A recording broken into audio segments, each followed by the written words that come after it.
जय श्री कृष्ण दोस्तों जिस मनुष्य में यह 7 गुण होते हैं उसे जीवन के हर सुख और खुशी मिलती है।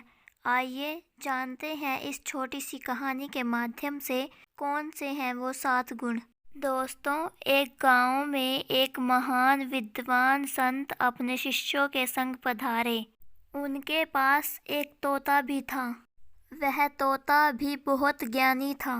गांव के लोगों को जब यह पता चला कि उनके गांव में एक महान संत पधारे हैं जो बहुत ही विद्वान हैं, तो सभी गांववासी संत के आने पर बहुत प्रसन्न हुए और सभी लोग संत के पास सत्संग के लिए जाने लगे, जिससे उन्हें संत द्वारा दी गई शिक्षाएं भी मिलती एवं कई लोग संत के सामने अपनी समस्याओं को भी रखते और वो संत उन सभी की समस्याओं को सुनते एवं उन समस्याओं का समाधान भी देते।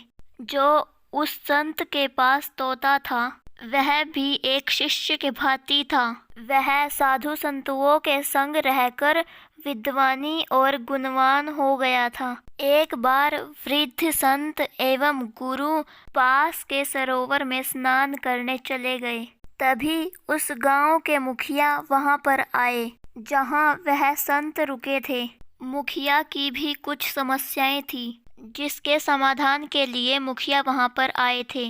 गुरु के अनुपस्थित होने के कारण अर्थात जो बड़े संत थे वो स्नान करने चले गए। उस समय वह वहां पर नहीं थे, तो उस गांव के मुखिया ने अपनी समस्या को उस संत के शिष्यों के सामने अपनी समस्याओं को रखा।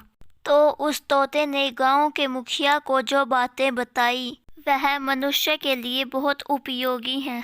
तोते ने कहा, हे भले मनुष्य, मेरी बात सुनो, तुम्हें जीवन पर्यंत यह काम आएगी। पहला है मित्रता। जो मनुष्य अपने मन में अपने लिए जगह बना लेता है, अपनापन बना लेता है, वह बहुत ही भाग्यशाली माना जाता है, क्योंकि मित्रता जीवन की सबसे बड़ी पूंजी मानी जाती है।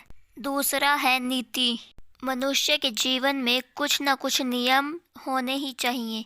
नियमों का पालन करने वाला कभी भी गलत कार्यों की ओर नहीं जाता और वह समाज में भी सम्मान पाता है। तीसरा है वीरता। कई लोग किसी के दबाव के कारण गलत कार्य की ओर बढ़ते हैं, इसलिए सभी में अपनी बातों को कहने एवं सच बोलने का गुण होना चाहिए। चौथा है क्षमा। दूसरों को माफ़ कर देना व्यक्ति का सबसे बड़ा गुण माना जाता है। जिन लोगों में दूसरों को माफ़ करने की क्षमता होती है उनके जीवन में हमेशा खुशियाँ रहती हैं। हे मुखिया, पांचवा है लज्जा। कई लोग ऐसे भी होते हैं जो अपने स्वभाव से बेशर्म होते हैं और ऐसे लोगों की छवियां अन्य लोगों के सामने नकारात्मक बनती है, इसलिए वह हमेशा परेशानियों में घिरे रहते हैं। इसलिए लोगों में लज्जा होनी चाहिए। छठवां है उद्योग। उद्योग करने का गुण। धन कमाने का गुण। जिस मनुष्य में धन कमाने का गुण होता है वह कभी भी आर्थिक तंगी से नहीं गुजरता, इसलिए सभी में धन कमाने की कला होनी चाहिए। सातवां है दया। दया सबके लिए होनी चाहिए, चाहे वो जानवर हो, चाहे वो कोई जीव या जंतु हो, या फिर कोई मनुष्य हो। जो मनुष्य दया का भाव रखता है उसके ऊपर भगवान भी प्रसन्न होता है और दयावान मनुष्य की इच्छाएं भगवान पूर्ण करते हैं। हे मुखिया, ये 7 गुण हैं जो मैंने तुम्हें बताए। अगर इनमें से कोई भी गुण तुम्हारा कच्चा है तो उसे तुरंत पक्का कर लो।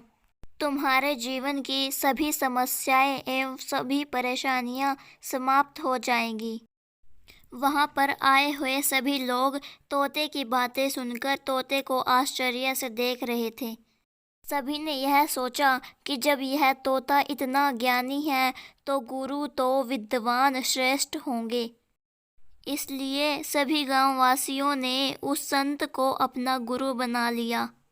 दोस्तों, इसलिए तो कहते हैं संतों का संग और संतों की वाणी में बहुत ज्ञान होता है। और बहुत ही भाग्यशाली लोगों को यह ज्ञान मिलता है।